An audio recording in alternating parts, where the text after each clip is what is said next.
It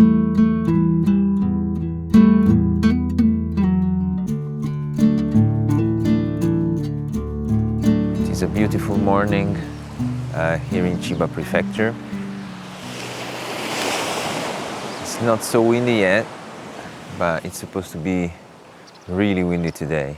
So I'm taking the chance and shooting early morning. It is now just about 5 a.m.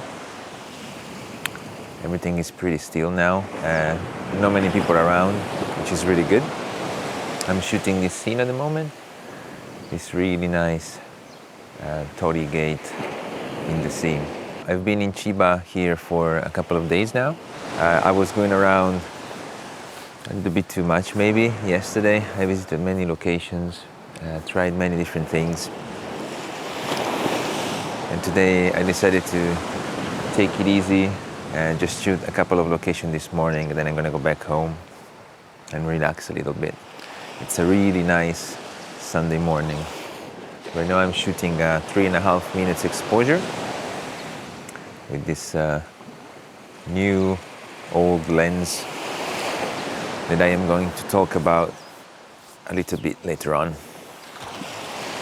For now, I'm just trying to get a nice picture of this gate, possibly with nice reflection on the water under it, possibly straight.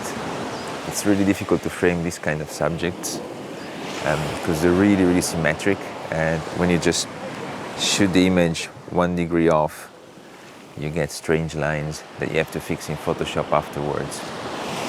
Anyway, I'm gonna give it a couple of tries, see how it goes.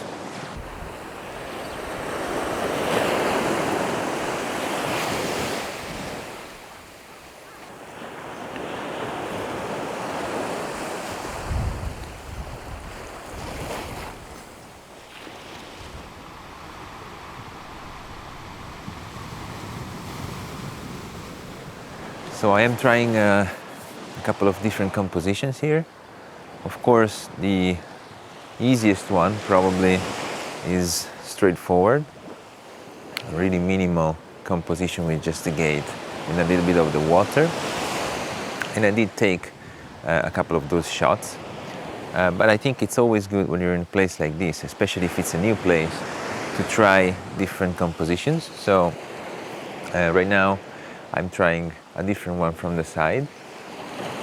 Here from the right side, trying to include the cliffs there in the background. There's a really interesting shaped rock just there that I think complements the scene really nicely. I'm gonna try a couple of different ways. One, maybe I'm gonna shoot around f8 to get everything in focus. And then, since there is not so much haze today, I might try and open up my lens a little bit more, maybe around f5, 5.6, to try and get some more separation between the gate and the cliffs in the distance. I don't know if it's gonna look good with these conditions, but as I said, it's always good to have a lot of possibilities afterwards when you go back home and you're in Photoshop. So all in all, a really beautiful place, really calm. There was a couple of people passing by having a stroll, but that's it, really. Really good. Can you imagine a place like this is just here in the middle of nowhere in Chiba Prefecture? Beautiful. Also, it's really cloudy today, and it's supposed to be raining, but we're having sunrise at the moment, and the clouds look really good. They're catching some colors too. Beautiful. So it was really worth it to wake up so early for photography. If it wasn't for photography, I would probably just be sleeping all morning. All right, let's go.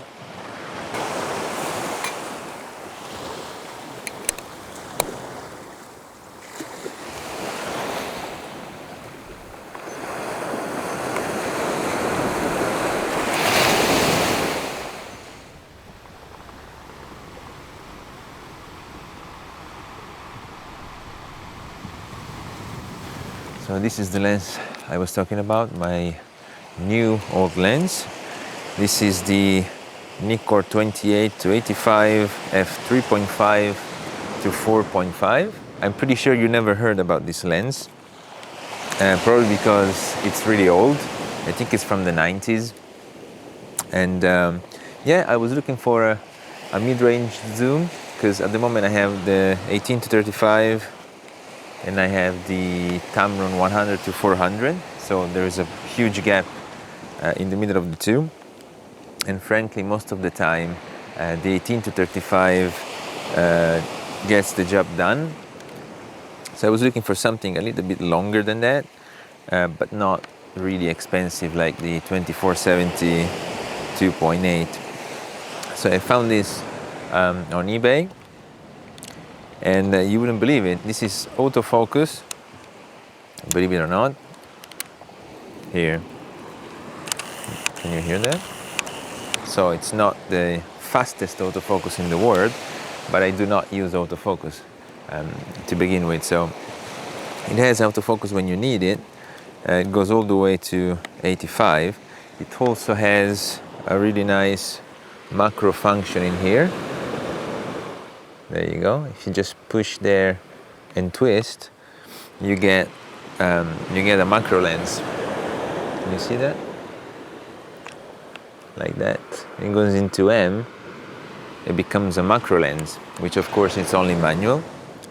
But yeah, so it has more functions than the actual 24 to 72.8. It's much lighter, much smaller. And believe it or not, this thing cost me only 2,000 yen, which I believe in dollars now with the change rate, it's about 15 bucks, $15 US, which is a steal.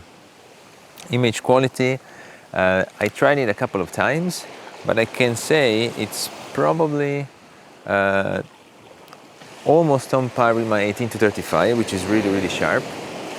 And this one doesn't have so many elements inside. So it's probably even better for black and white. Of course, you don't have lens profiles for this old lens in Lightroom and Photoshop or Capture One or whatever software you're using. But it's pretty easy to fix perspective in Photoshop afterwards. So yeah, I'm really enjoying this lens. Actually, I think for my type of photography, probably everything I do is made from between 28 to 50, I say, maybe 90%, unless when I go to Hokkaido or in the mountains, on places like that. So yeah, I'm really looking forward to use this a little bit more. So yeah, just a quick overview of this new old lens. If you find one on eBay, and you're still using one of these old dinosaurs like me, give it a try. It's a really, really nice lens. On the heavy side, built like a tank, made in Japan. I don't know if you're into that, but if you are, this is made in Japan. So yeah, give it a try. I'm gonna keep shooting a little bit more here at the beach. And then I'm probably gonna move to a different location. I have another place that I want to visit this morning before I go back home. So I better be doing that quickly before the weather changes.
hopefully you can hear me with all this wind. So I wanted to shoot this pier for a long time now. I never had the chance. Today seems to be the day because no one's around. The light is kind of beautiful. It is sunny now, but I can see a lot of contrast here between the jetty and the water. So hopefully it's gonna be good. I'm gonna try a couple of shots, a wide one, maybe a slightly tighter one, and I want to get it done before people start to come in.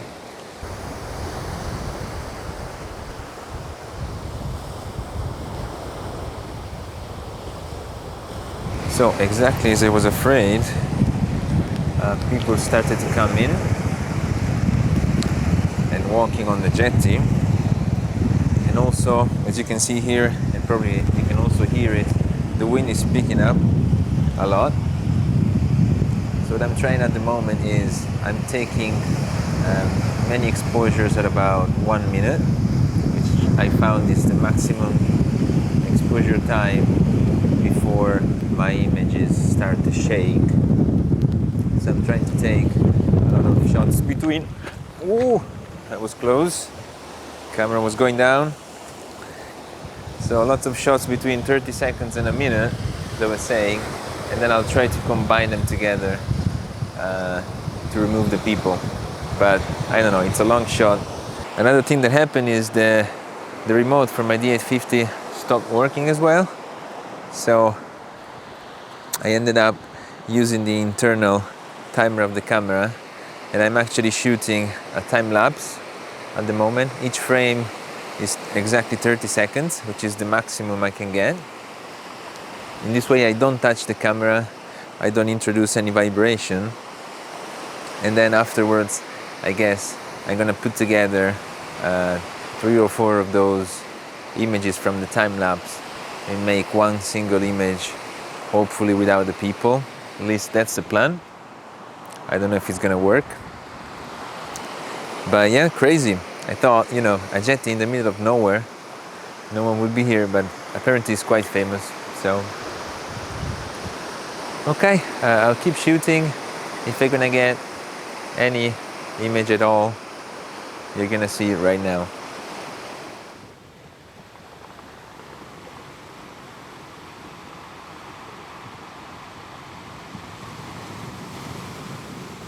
Okay, I think that's it for today. Crazy wind, camera falling down, people on the jetty, and at the end even a tour of 20 or 30 people with a tour guide. Can you believe that? Anyway, I think it's just the karma telling me I should go home. So I'm gonna get some breakfast and then I'm just gonna leave. I hope you enjoyed this video. Let me know in the comments below, and also let me know if you like the pictures from this 28 to 85 Nikkor vintage lens.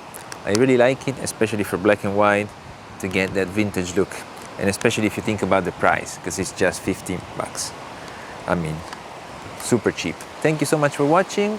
Have a nice day, everyone, and I'll see you in the next video. Bye.